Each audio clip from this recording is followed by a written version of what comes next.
Président, bonjour à tous. Fachi Ayamba Matouch, Ayamba Baout, et puis ça nous dit Bazabarwa.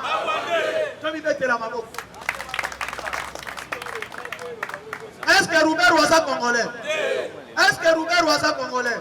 Est-ce que Kisaro Ouaza congolais? Est-ce que Nyaruka Ouaza congolais?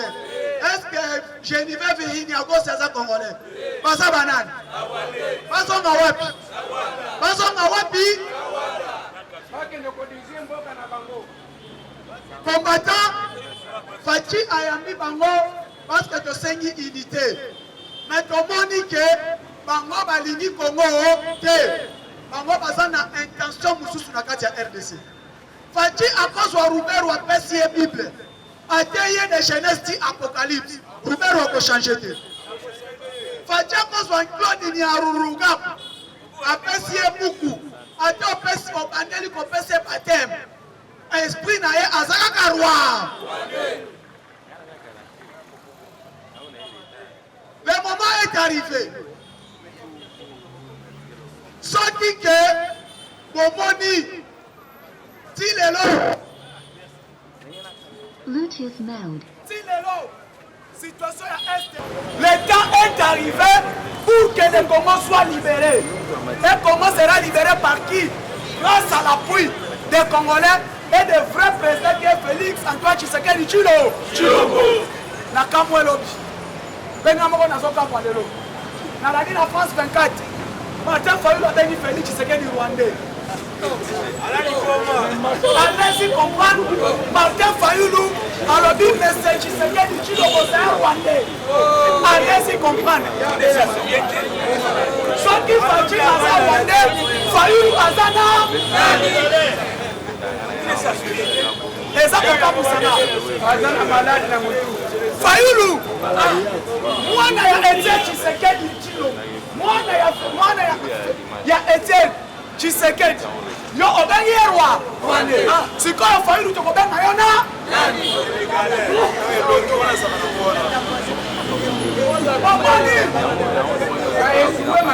Nalobaki Fayulu, Zoki Azongi, Foto de Maïna 7PP, s'il vous plaît.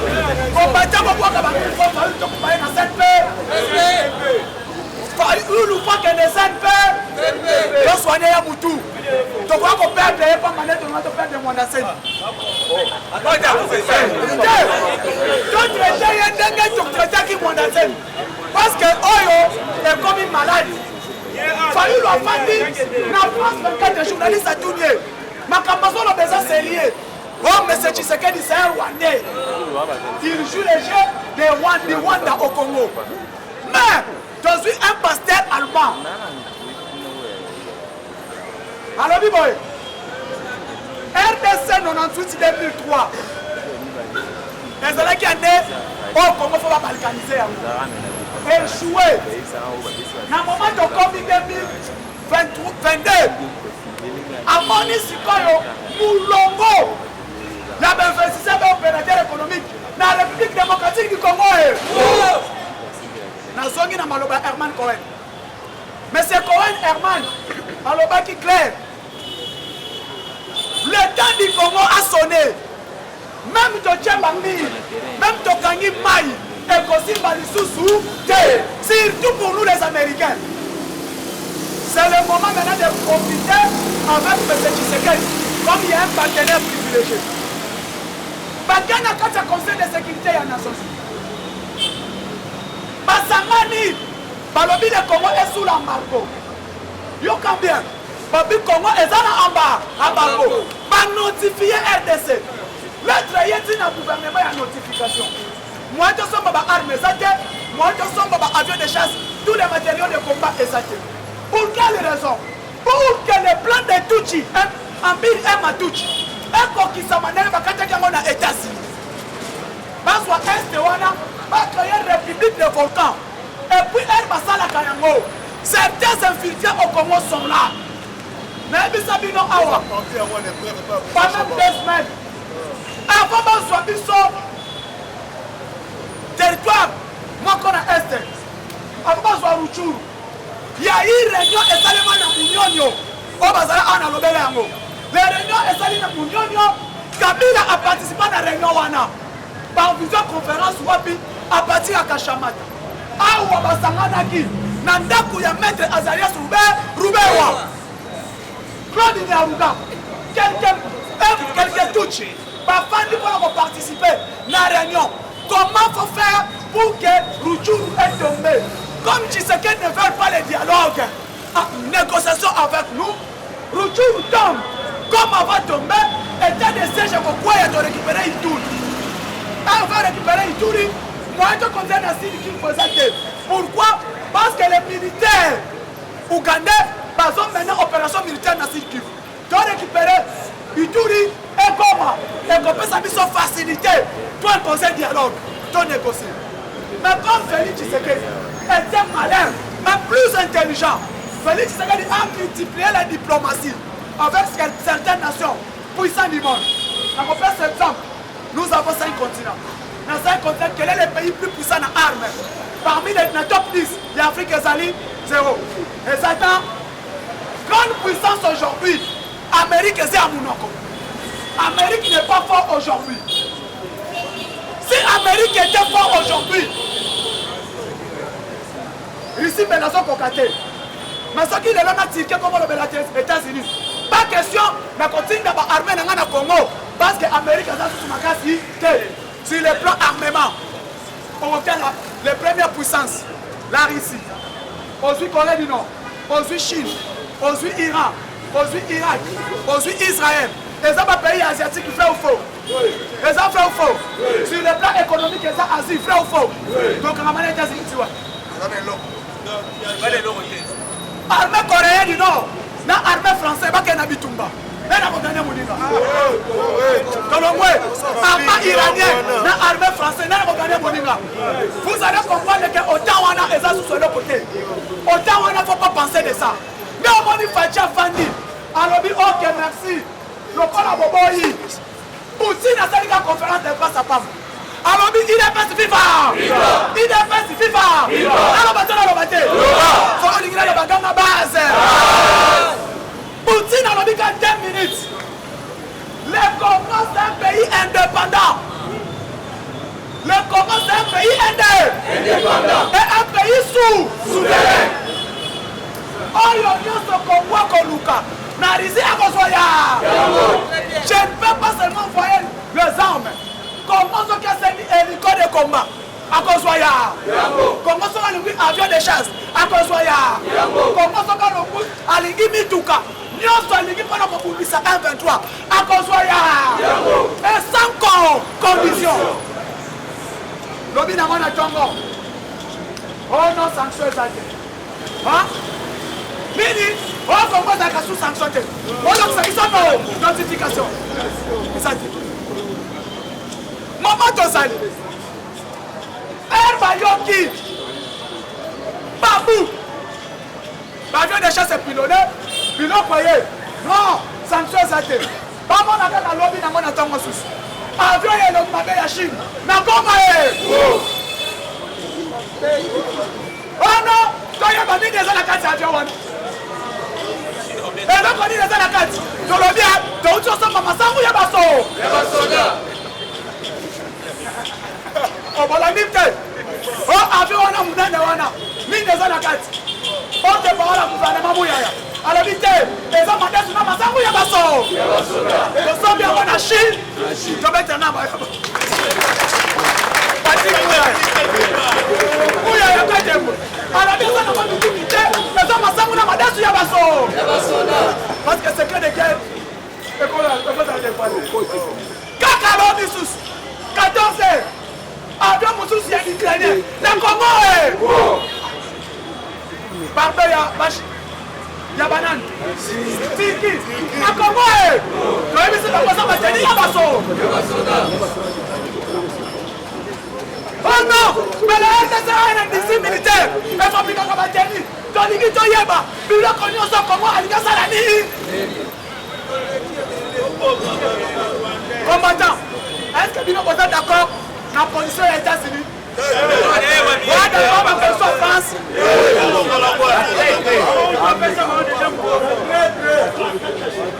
Oh non! Comment Congo, comment Turquie, Congo, comment Chine, Congo, comment Inde, comment Indonésie, Balingini, Balingini Batolanim, Congo de la Rwanda, Congo changer de régime, il n'y a pas le Kagame.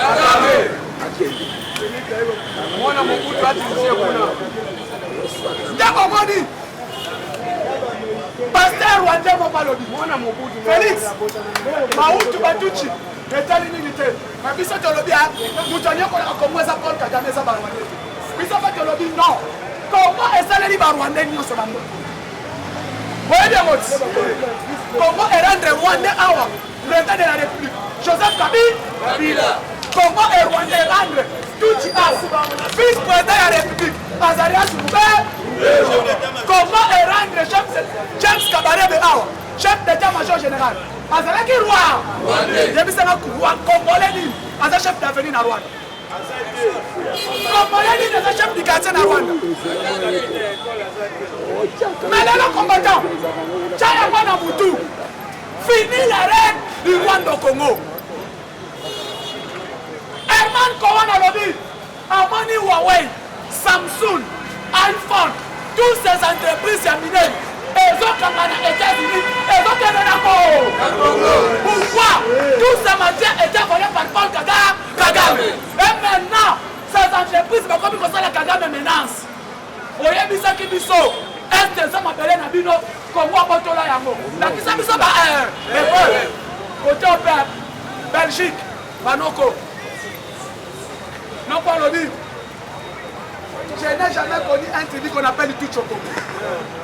Je n'ai jamais connu un tribu qu'on appelle Uchokomo. Il y a les Bazombo, il y a les Bandibou, il y a les Bayaka, il y a les Bateke, il y a les Ema, il y a les Lem. Mais Barwanda, voyez pas ça là? Tout ça à la tête. Si 445 ethnies Tuchi Azalaka, Bazaba pas. On ne pas compter dans Mingisi là. Fini. Maman, c'est quoi comme l'homme a briefé. Le ministre des Affaires étrangères, alors Félix a taillé Kagame de jeunesse d'Apocalypse. Mais c'est Kagame, mon frère. Fati Abema Kagame, mon frère.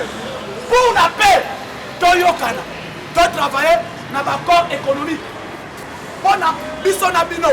T'as permis d'aller au vocabulaire. Donc un accord économique pour la Kimia. Kagame a yokité. Fati a songi. Ayami Jesus. Si les plans finance, tout ça là, on est deux peuples va vivre ensemble. À Boyi, Fati a salé fort. Si devant Macron, Abisi Kagame, s'il vous plaît, M. Kagame, Zolisa Batinayo, Dolidi Kimia, République de Ekotonga, to boy to chaba mi, to chaba pont, Kagame a Boyi. Fati a l'obisi kol. Le kol a yo Boyi. Tout na, bakole qui n'attend na ba. Nazalakana. Tangu Facha Ebisie, Tuna, Nazalakana, comment on a été au manque nos grands-mères. Erika Kaye, 17 minutes. La diplomatie a échoué. Donc il y a une deuxième opération militaire. Kagame a mon somme. Ayokana Rubavu. Avion de guerre, il y a d'accord. Alors, ma toute une communauté internationale, la MDC a violé. Donc, violé la lutte. Nous te faisons bonjour, hein? Et ton commandant, ton organisé n'a rien à te faire de Jeannette Kagame. Oui!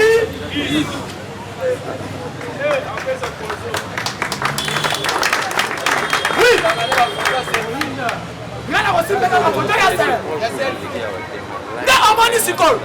Baléli. Première opération. L'homme va descendre, Apoupoli. Si n'a pas un Roubaix, Moubema. Pas Moubema, il y a Rouchou. Pas de cette télévision. Alors, il y a des qualités de jour. Je suis comme un roi. Voilà bien côté. Voilà bien côté. Ma militaire, ma service. Et tu as dit à moi, je suis comme un roi. Fachi. Kolembate, Kopekisate, et tu as dit à moi, je suis comme un roi. Donc, je vais te mettre la co. Je vais te mettre la co.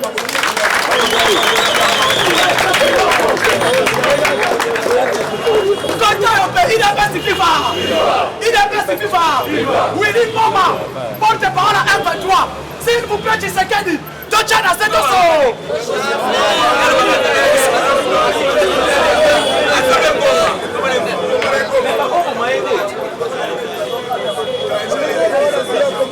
Il est pacifique. Il est pacifique. Attirer la sémise, attirer la procureur. Oui, Ngoma. Alors, Fachi. S'il vous plaît, tu as besoin de Congolais. Est-ce que Ngoma est Congolais? Est-ce que Hubert est Congolais? Niaruka est Congolais? Janine Maboum est Congolais? Saïd Ngoma est Congolais? Kissa est Congolais?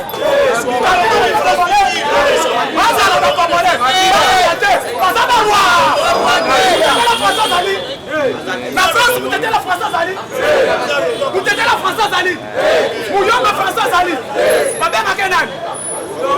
Babé Makenan. Ceux qui disent que la vie de Sali Mabé. Ceux qui disent que la vie de Sali Mabé. Donc ça, le message à l'unité. C'est la famille. Mais tu l'as vu, boy. Naï Nazam. Mouniang. Ceux qui n'ont pas la France. Parce que bien, Mouniang dans la côté de la France. Tribu Niang dans la France, c'est la côté. Tribu Louba dans la France, c'est la côté. Mourir à Bazalaka Bako. On a Fachi Bazabanak. Papa Tamiwat. Na Belgique, Papa Banak. Belge noir à Zalaka. Hein? Belge oui dans Zalaka. Sikol. Maman est l'émission Tiwat. Kabina Blague, na Blague. Toye Koussi et Nyonso. Toye Koussi et Nebaté les Mana Moissi. En foot, ils sont monnaie de singe. La question n'est pas de temps, ça va moi, c'est la balle. Aïe, quand il faut couper mon tour.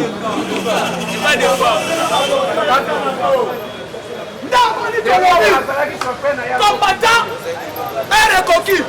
Donc, dans la Omani Bassan sur la partie, Saïd Ngoma, vice-président Congo, a coupé la Kounda Yawan. Ngoma ou Saïd, mais à ce combat, il y a Bayo. À ce combat, Bayo, mais Saïd Ngoma, non. A coupé la Kounda Yawan. 12 ans, déchets, il y a déchets derrière. Vous avez vu comment on a été? Akufa bakunda yawan. Lelo oyo. Bala besa kibiso. Maman Denise, maman, limbisa biso. Pardonnez, limbisa Olive Lembe, oyo sambe la kanayo. Faire des saisons pour maman Denise na église. Otele moté. Faire des saisons pour maman Denise wapi na église. Azo intercéder na tenir faire des. Abobeki Rwanda. Lelo nzamba la kisibiro. Janet Kabir, Janine Maboum, nationalité Ebi. Président de l'Assemblée nationale. Président de l'Assemblée nationale. Donc, il s'agit de la guerre. Général Mayel. Le loi du combattant, Banfanti Oro, Union sacrée, 2023, à Bouro. Papa, Robert Rofanda, je suis membre de l'Union sacrée. Niaruka, je suis membre de l'Union sacrée. Yangamoni IDPS doit s'organiser, doit faire sa fatigue, faire ce qui peut être. La communication congolaise est gérée par les Rwandais. Fatia lobby à bout, bien.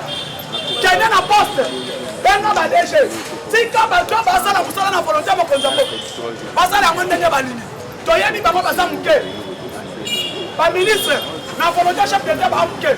Bango tu wana, soit des membres du PPRD, frère faux. Parce que tu as kabona na bango. Singi Pouloulou, au Béni, on a une solution. Un ministre dans une entreprise ne signe pas les accords. Celui qui signe les accords, c'est le conseil d'administration. Benga Badéche, Benga Naba PCA, Sora Nabango. Donc, chaque qui a un SNED, autant que la SNED, non, on va nous créer un spectacle à Boussoba. Nous ne voulons pas ça. Laissez les membres du gouvernement travailler. Les autres demandent un engagement, Nengembo Kezokeni. Même un ministre va être à Boussambo. Totali COP27, Totali Paluku, Totali Kibasa, Totali Dengue et Kei.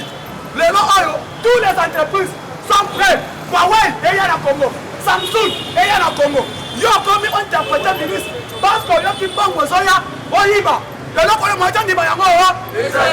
Ok, merci beaucoup.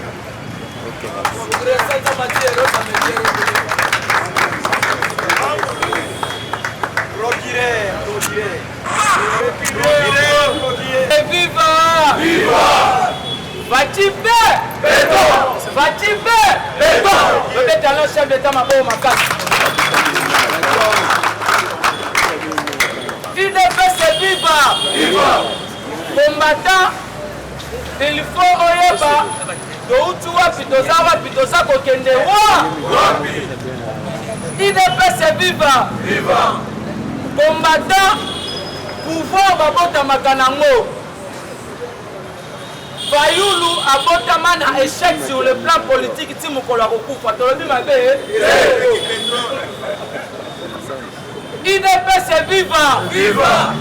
Fati avant comme président de la République, Azalaki, président, il y a dynamique de l'opposition à l'époque, la RASOP, là où il a dirigé des familles Moïse Katumbi, tous ces conglomérats des aventuriers qui s'est dit aujourd'hui les soi-disant des opposants.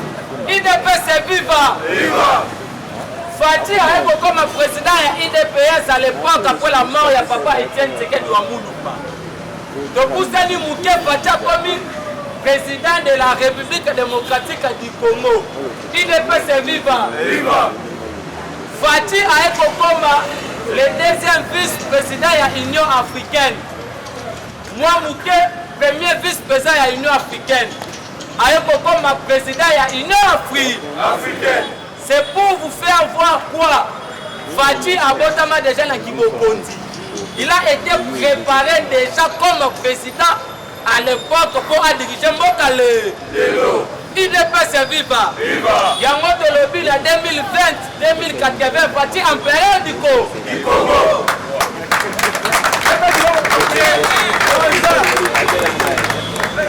IDPS viva! Tobandi na point liboso. Au moment du président de la République, j'ai dit à Yambaki communauté à Batouti, na Baoutou, Bawandovon vivant à la République démocratique du Congo. Président de la République, c'est un haut stratège sur le plan politique et puis diplomatique.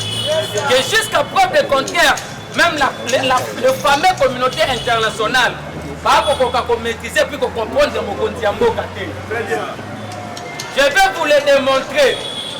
Le Rwanda, par l'entremise de Paul Kagame, utilise la politique de victimisation. À chaque fois que le Rwanda est attaqué, à se victimiser dans la politique de génocide de Rwanda en 1994. Mon candidat est en Grande-Bretagne, à l'époque, à Salara discours à l'objet, ce sont des Congolais. Je vais vous le démontrer. Dans la constitution, nous avons deux types de Congolais. Il y a des Congolais par nationalité, il y a des Congolais par acquisition. IDPS viva! Net Babisonabino, nous avons des Congolais par nationalité. Cela veut dire quoi? Nous avons se retrouver dans 450 tribus pour reconstruire la République démocratique du Congo. IDPS viva!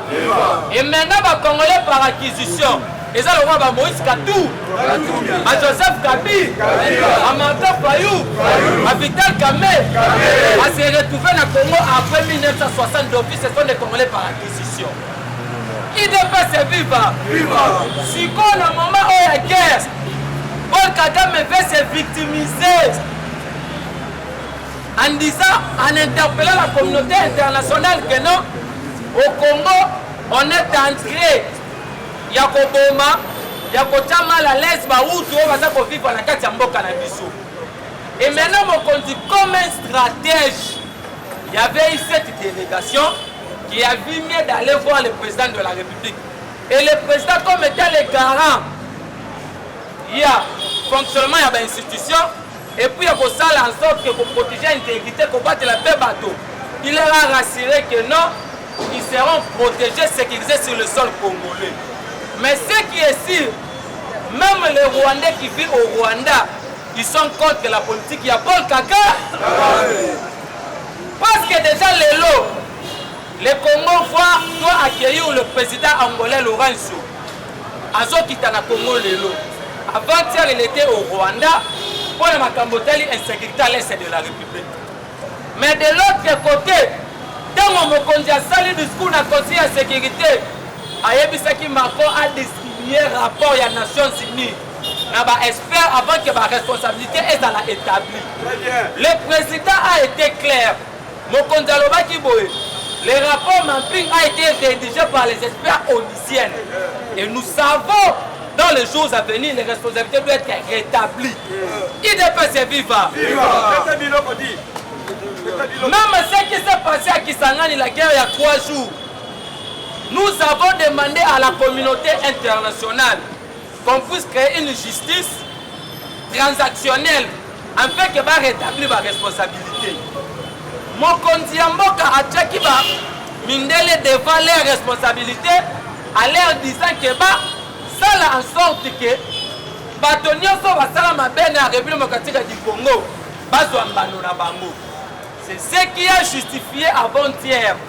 Il y a eu le chef de la délégation au Conseil de sécurité des Nations Unies. Il ne peut se vivre. Il y a eu le chef de la délégation au Conseil de sécurité qui est allé voir le président du Sénat et le président de l'Assemblée nationale Mbossou. Il ne peut se vivre. Si vous deviez savoir ceci, au moment où nous sommes en train de parler, nous interpellons même les animateurs. Il y a un service de renseignement militaire et civil. Quand on va lancer appel pour recruter Batoba contre la part d'essai, il y a des militaires rwandais qui sont tenus à civil pour contre la ndenge ya mayula. Sur ce, nous profitons à cette occasion d'interpeller même l'ANER, la DGM pour le service de sécurité. Qu'est-ce qui se passe? Les premiers tests,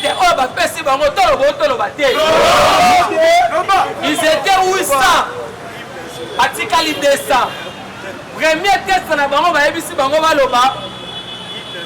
il ne peut se vivre. Baloba lundi. Merci beaucoup pour la réponse.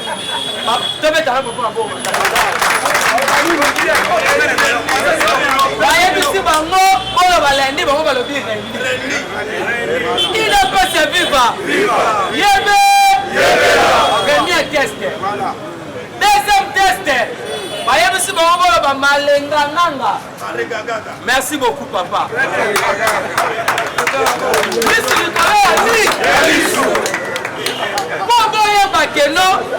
Le pays a été infiltré jusqu'à Montpellier. Dans le moment où nous sommes en train de parler, je vous dis que Poutine contre-attaque. Très bien. De l'autre côté, Herman Cohen vient aussi de faire une déclaration pour la République démocratique du Congo. Bien. Si c'est aussi le chef de la délégation au Conseil de sécurité des Nations Unies a salué une déclaration. Mais on nous avait chanté ici qu'il y avait un embargo contre la République démocratique du Congo. Nous avons vu Macky Sall, le président de l'Union africaine, il n'a jamais fait un plaidoirie pour la République démocratique du Congo. Mais le président Tshisekedi, à l'époque, président de l'Union africaine, il a fait un plaidoirie pour le Zimbabwe qu'on puisse lever l'embargo. Il devait se vivre. Mais l'embargo de la Zimbabwe a été donné à l'époque où Tshisekedi n'était pas encore président de la République. C'est ça un chef de l'État. C'est ça un président qui dirige l'Union africaine. Un président qui dirige le pays sous-région, le pays à région. Je vous dis que Tshisekedi c'est un président à protéger. Il devait se vivre.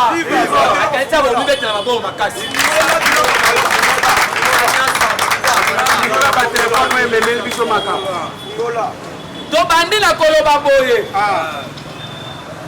Martin Fayoulou azoya lobi. Et ça non-événement.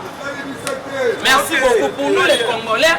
Nous sommes concentrés dans Makamoza à l'est de la République. Avant-hier, il y a eu un avion venant de la Chine qui a atterri à Goma. Il ne peut se vivre. Au moment où nous sommes en train de parler, le ministre de la Défense séjourne en Turquie. L'opposant Yakaka Méchant Mourateteke a fait une déclaration. Alors, mes frères et sœurs rwandais et rwandaises, faisons une prière pour la nation. Le pays est en danger.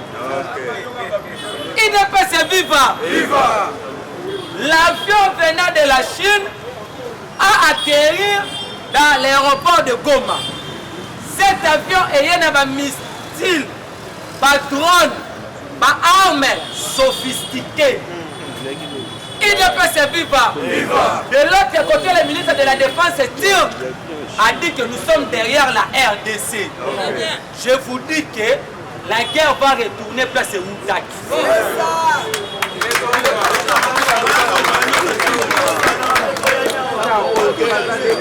Il ne peut se vivre. L'opposant Jean Mourekatete demande à ses frères et sœurs de prier pour la nation, le pays Rwanda, vu la détermination du fils et de Jules Félix de l'imité. Félix Tshisekedi Tshilombo. Cet avion, à bord de drones équipés, des véhicules blindés 4x4 et pour des missiles d'assaut. Il ne peut se vivre. La détermination est là pour en finir avec la guerre. Ce qui est sûr, vous devriez savoir, Batou, qui a un discours que non, tous les traîtres militaires et civils, ils vont subir la rigueur de la loi. Les traîtres sont de Martin Fayou, de Vital Kamerhe. Sur ce, Baba signe va traître pendant un moment où tous en ont 4 signes. Signe à Liboso, Bakotika la table pour encourager faire des CT. Il ne peut se vivre. Deuxième signe. Bango, ils vont toujours réclamer les élections au moment où le pays est attaqué. Là, ce sont les signes des infiltrés civils et unités qui vivent à la République démocratique du Congo. Il ne peut se vivre. Tout le monde, tout le matin.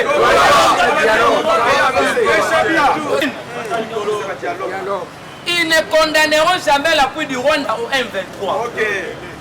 Ils n'encourageront jamais les actions de FARDC sur le M23. Ils réclameront toujours le dialogue. Merci pour la parole qui dialogue. Avec les M23. Ils parleront toujours le langage à l'élection. Mais nous avons vu à l'Ukraine, quand l'Ukraine était attaquée, même les opposants ukrainiens, même le militaire, même les musiciens, la divergence politique vous pensez que si aujourd'hui le pays est attaqué, est-ce qu'on peut parler des élections? Si nous disons ceci, Fatih va rester au pouvoir même en 2100. Pourquoi? Parce qu'aujourd'hui, nous avons compris que d'autres personnes ils sont là que pour les élections. Même si on organise les élections aujourd'hui, Fayoulou, Kamerhe, Matata, Mouzi, Kabila, Moïse Koutoulongolaï, ils ne deviendront jamais le chef de l'État. Ils ont des déficits linguistiques, ils ont démontré à la face du monde qu'ils incarnent la médiocrité à l'état pur. Il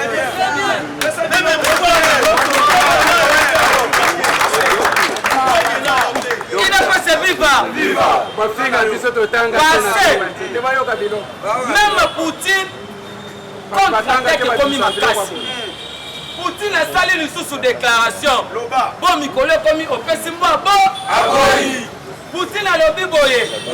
Je n'ai même pas besoin de faire la guerre à la France. Il suffit simplement de libérer l'Afrique noire francophone.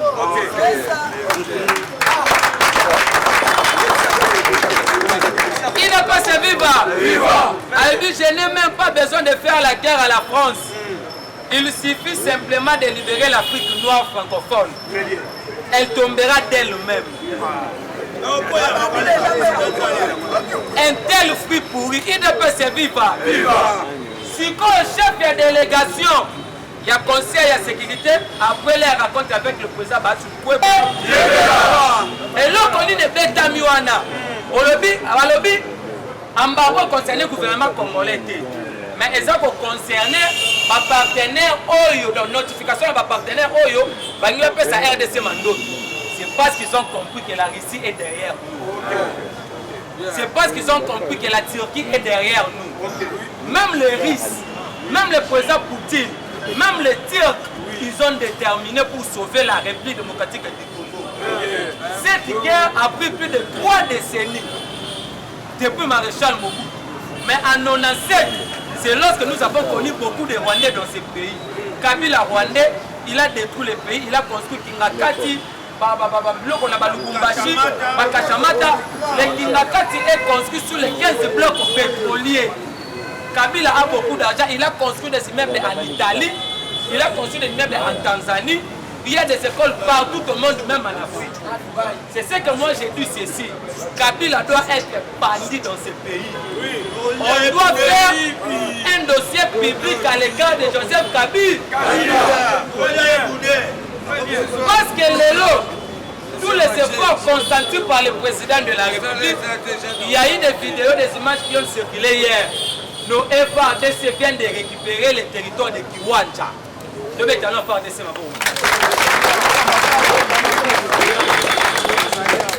viennent de récupérer le territoire de Kiwanja hier, la nuit. Il y a des vidéos qui circulent. Kiwanja, c'est à peu près à 15 km après la cité frontalière de Bunagana. Je vous dis que la personne qui avait donné des stratégies militaires qu'on puisse récupérer la cité frontalière de Bunagana, c'était Philomène Yav, qui était le général de brigade de la 3e zone de défense chargé à l'opération militaire. Un Congolais. On sait comment la guerre commence, on ne sait pas comment ça se termine. Notre pays a été infecté, même nos systèmes de communication, nos renseignements civils et militaires, nos bataillons, nos régiments, à l'époque où Kabila était au contrôle du pays. Mais le président de la République, comme c'est un vrai Congolais, j'ai été estomaqué hier sur France 24. Fayoulou traitant tout ce qu'il est un président infiltré envoyé au Rwanda. IDPS viva. Nous allons maintenant déshabiller Fayoulou sur le plan politique. IDPS viva. Tout le bâté. Nous allons maintenant déshabiller Fayoulou sur le plan politique. Premièrement, Fayoulou c'est un PD.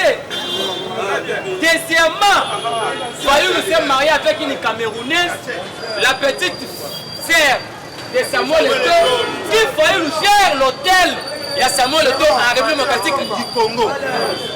Premièrement, comme étant un gérant à Faden House, un paiement, n'a pas un paiement.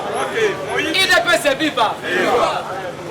Fayoulou a voté Kimbuta au détriment d'Ada Bombole à l'époque. Moïbi Mouné, député en 2006, 2011, 2018, aucune production parlementaire à l'Assemblée nationale. Fayoulou est parmi des gens qui ont voté des lois pour protéger les anciens chefs de l'État au détriment de la population en violation avec la Constitution. IDPS viva. Les lois tu vas Koloba, Kabila gagne 670 $, de tout consort. Mais ce sont des lois votées à l'Assemblée nationale. Fayoulou à l'époque à l'Assemblée. IDPS viva. Fayoulou, c'est un vagabond politique. Fayoulou, c'était un assoiffé politique. Fayoulou, c'était un affamé politique. Fayoulou a fait l'école buissonnière de la politique. Même année, quelques matières, il y a opposition et ça pour rater. Je vous dis que Fayoulou a une malédiction sur le plan politique. Ils ne deviendront jamais chef de l'État. Même année, même Moutou Oya Lobarakazaki, maintenant on est dans la politique. Mon Koloba Kunda qui papa Etienne Fayoulou a quitté. Il est déjà maudit politiquement. Très bien. IDPS viva. De l'autre côté, Moussou aussi est maudit politiquement. Moutou Oya Bimisa qui s'est en tout cas jamais incliné les été. Cela veut dire que Fayoulou et Moussou, on ne se passe maudit politiquement. IDPS viva. Fayoulou doit être interpellé. Le président du Tshisekedi, c'est une institution. Il y a une différence entre l'institution et puis l'administration de l'État. Le président sont à telle institution. Mais la présidence de la République, c'est une administration de l'État où nous retrouvons des conseillers attachés. Alors, Biboye, les rebelles du M23 seront bientôt vaincus. Il est temps pour eux soit d'accepter l'amnistie du gouvernement, soit de s'exiler dans les pays voisins. Qui les parraine? Il y a un moment où le Conseil de sécurité est siégé et le but est pour sanctionner au pays était en Égypte. IDPS viva. Ce pilote, c'est un pilote qui reflète la maman pour ma casse. Nous sommes l'ANT en Afrique du Sud, l'IDPS au Congo. Nous sommes le tout premier parti politique autobunisi par dictature sur Mobutu, Kabila. Et nous avons accédé au pouvoir d'une manière pacifique et plus démocratique. Nous disons pour nous faire l'élection. Notre numéro c'est plus 243 84 101 plus 243 84 Merci beaucoup.